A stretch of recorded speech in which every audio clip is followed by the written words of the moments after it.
Meanwhile, in Ukraine, Russia is raining missiles. The target is the city of Bakhmut. It is coming under an intense assault. Ukraine remains defiant. President Zelensky has made a declaration. He has refused to give up on any territory for a peace deal. Experts say neither side can continue in this fashion for very long. They can certainly not keep on fighting because the world doesn't have the ammo to sustain this war. A report says the global war machine is running out of ammunition. Here's more. The missiles are flying from all directions. Ukraine soldiers are at the receiving end. They have made an appeal from the front lines. Give us more military equipment, more weapons, and we will deal with the Russian occupier. We will destroy them. Together to victory. Ukraine is united and whole. Glory to Ukraine, glory to heroes. Russia has mobilized its full force for this offensive. Russian forces fired missiles from land, sea, and air. Ukraine says there were almost 36 of them. They targeted warships, power stations, and industrial complexes. With the war set to complete 1 year, Russia is trying to build momentum on the battlefield. They have boosted their ranks. With 300,000 conscripts joining the front lines, Russia is ready to make another push. Zelensky says the priority now is to hold off the Russian troops. Today I had a meeting at headquarters and all the commanders of the operational areas took part in it. We heard in detail about the situation in each of the areas and the prospects for each of the operational areas. Weapon supplies, ammunition supplies, training of our military, enemy planes and capabilities, potential of the Ukrainian response, holding the situation at the front and preparing for any escalatory steps of enemy is a priority for the near future.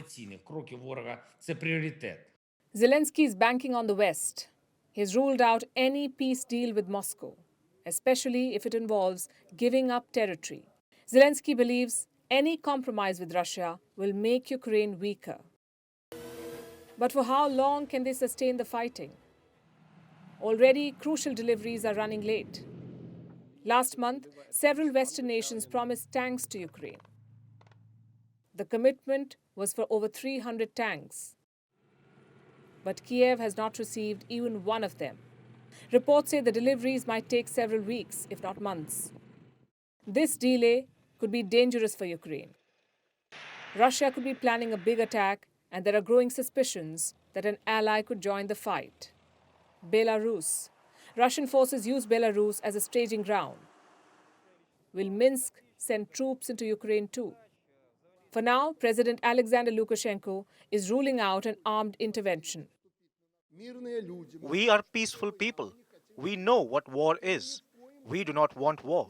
There's no way we are planning to send our troops into Ukraine unless you show aggression to Belarus from there. That's all. That's my reply, given a long time ago, and I still stand by it.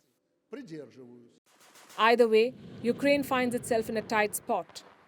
Reports say Ukraine's armed forces are low on ammunition.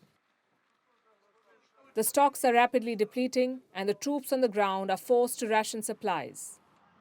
They now only shoot when they can see the enemy. The Russians are using up their ammunition too.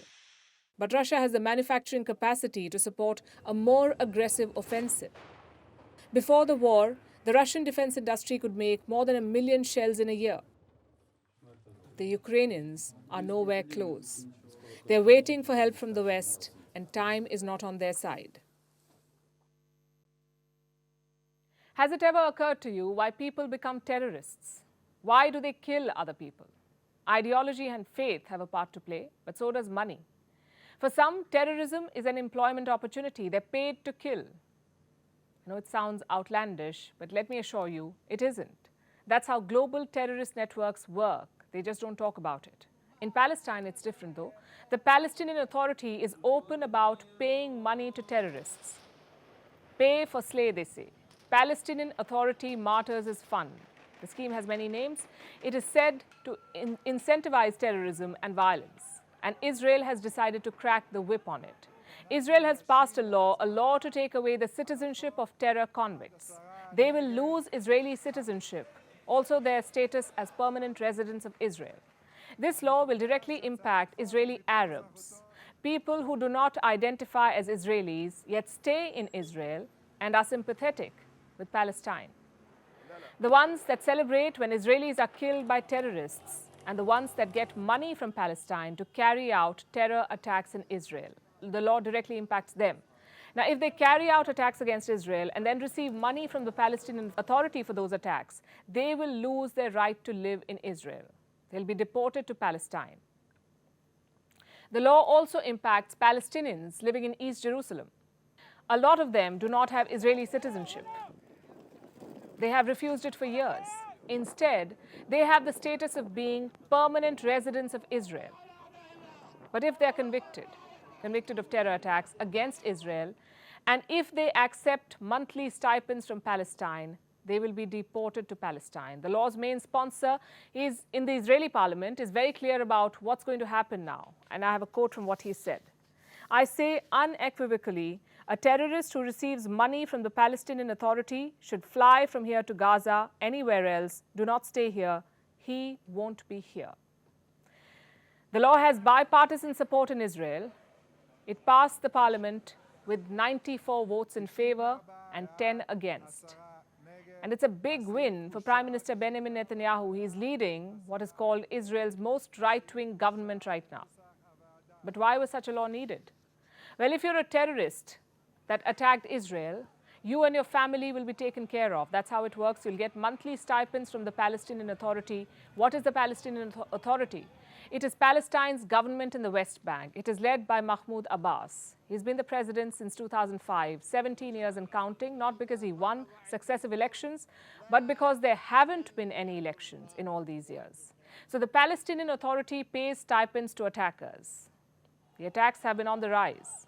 Last month, a synagogue was targeted. It was widely celebrated in the West Bank. Listen to what Prime Minister Netanyahu said then.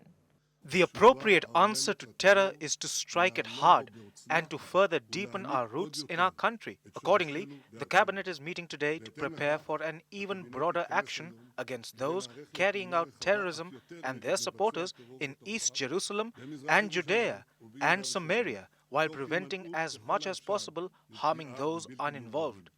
A man involved in such an attack qualifies for an advance payment of $1,700 every month. If convicted, his family gets monthly financial support from Palestine. How much money am I talking about? More than what a Palestinian teacher earns every month, for instance. Palestinian law requires for 7% of the government's budget to be allocated towards making such payments.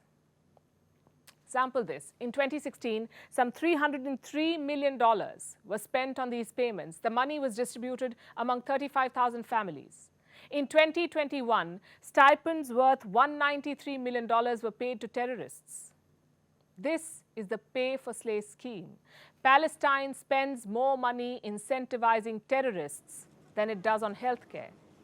The monthly stipend to some terrorists is said to be 4 times higher than the average Palestinian income. They call it a freedom struggle, an intifada. Israel calls it terrorism. It wants to end it. But the new law is also controversial, and Israel is facing a lot of heat. In January, they demolished 132 Palestinian structures. This was an increase of 135% from the same period last year. What is the purpose of these demolitions? To punish people that the Israeli government thinks are terrorists for their attacks on Israel. Experts say at least 1,100 more Palestinian residences are under threat of demolition. The new law is said to have the same rationale, to deter Palestinians from taking up arms against Israel. How does the Palestinian Authority explain these terror stipends? They call them an act of social welfare, and they withstood global pressure to end the practice. I'm talking about pressure from countries like the US, the Netherlands, Germany, Norway, Australia, and many more. So what will be the impact of the new law, the new Israeli law? Will it deter Palestinians in Israel from taking up arms? Well, they now face the prospect of being deported. Is America having its Chernobyl moment?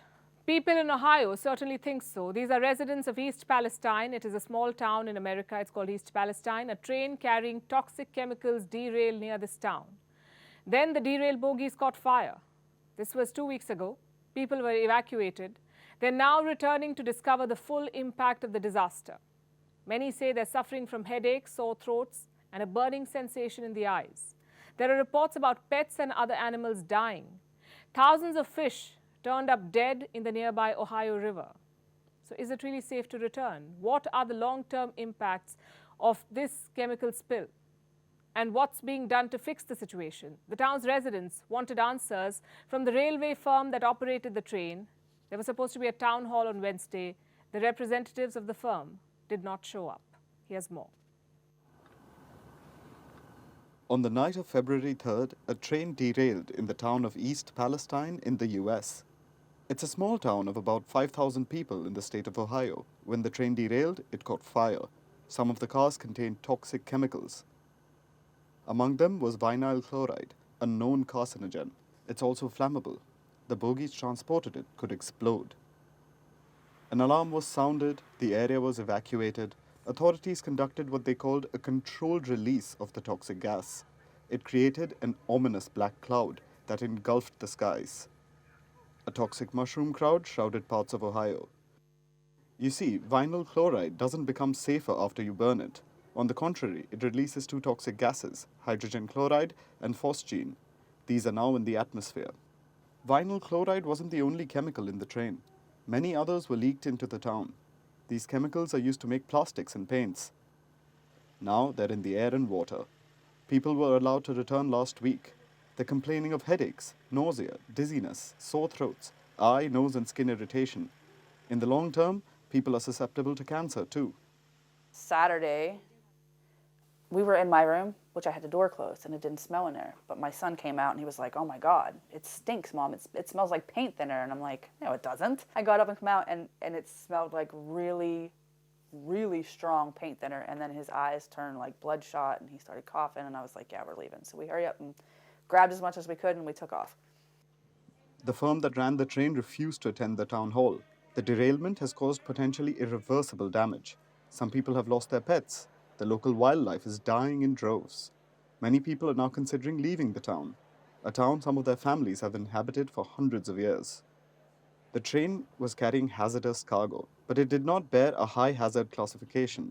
This would have ensured better safety precautions, but the firm's excuse is that only a few bogies were carrying the toxic chemicals. We are absolutely going to hold Norfolk Southern accountable.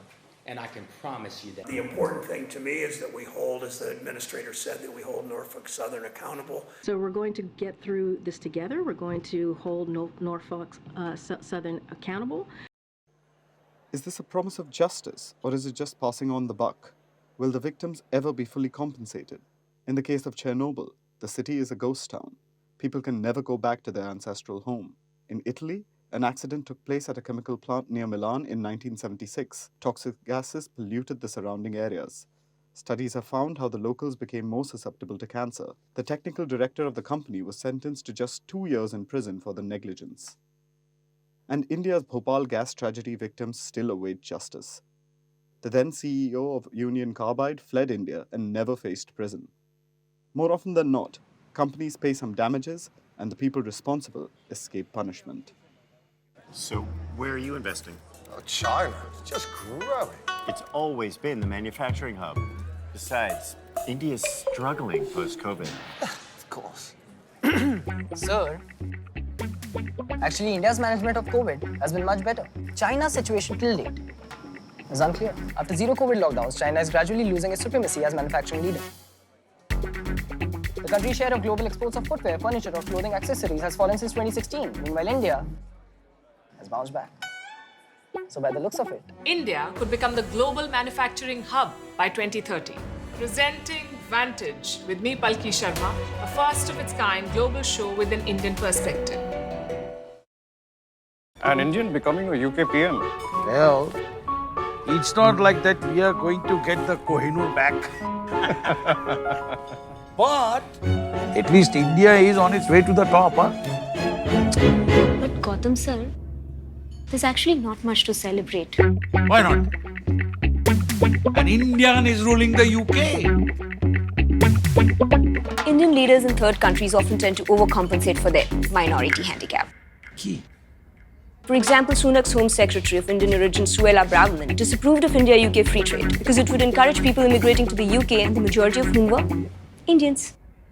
Structurally, India and UK have passed baggage, but still hasn't been resolved. And that is why, Ladies and gentlemen, India needs to significantly temper its expectations from Rishi Sunak. Presenting Vantage with me, Palki Sharma, a first-of-its-kind global show with an Indian perspective.